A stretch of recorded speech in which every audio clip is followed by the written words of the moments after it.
बिस्मिल्लाहिर्रहमानिर्रहीम अस्सलाम वालेकुम friends, welcome back to my channel.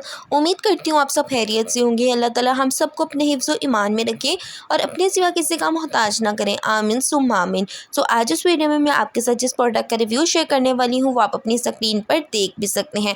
आज हम डिस्कस करेंगे डव शैम्पू को। डव शैम्पू हम किस लिए इस्तेमाल करते हैं, इसके क्या क्या बेनिफिट्स हैं, ये हमारे हेयर्स को कैसा बनाता है, ईच एंड एवरीथिंग मैं आपको वीडियो में बताऊँगी। तो आपने वीडियो को लास्ट तक ज़रूर देखना है और अगर तो मेरे चैनल पे न्यू है तो मेरे चैनल को सब्सक्राइब कर लें ताकि मेरी आने वाली तमाम वीडियोस के नोटिफिकेशंस आपको मिल सकें।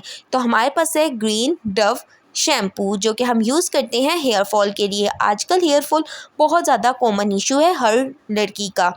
तो इस शैम्पू का इस्तेमाल उन सब के लिए है जिनको तो हेयर फॉल है, बालों में बहुत ज़्यादा खुश्की रहती है, बाल बहुत ज़्यादा गिरते हैं, उन सब के लिए ये शैम्पू बहुत मुफीद है।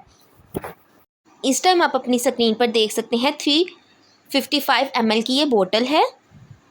अगर तो हम इसको डिफरेंट शैम्पूज़ के साथ कंपेयर करें, लाइक हमारे पास हेड एंड शोल्डर हो गया, लाइफ बॉय हो गया, तो सबसे ज़्यादा मुफीद हमारे पास डव है। डव आपके बालों को स्मूथ बनाता है, शाइनी बनाता है और हेयर फॉल से रोकता है। उम्मीद करती हूँ गाइस आपको ये वीडियो बहुत पसंद आई होगी। If you like this video also share with your friends. मिलती हूँ अपनी नेक्स्ट वीडियो में, तब तक अपना बहुत ख्याल रखें। टेक केयर एंड अल्लाह हाफिज़।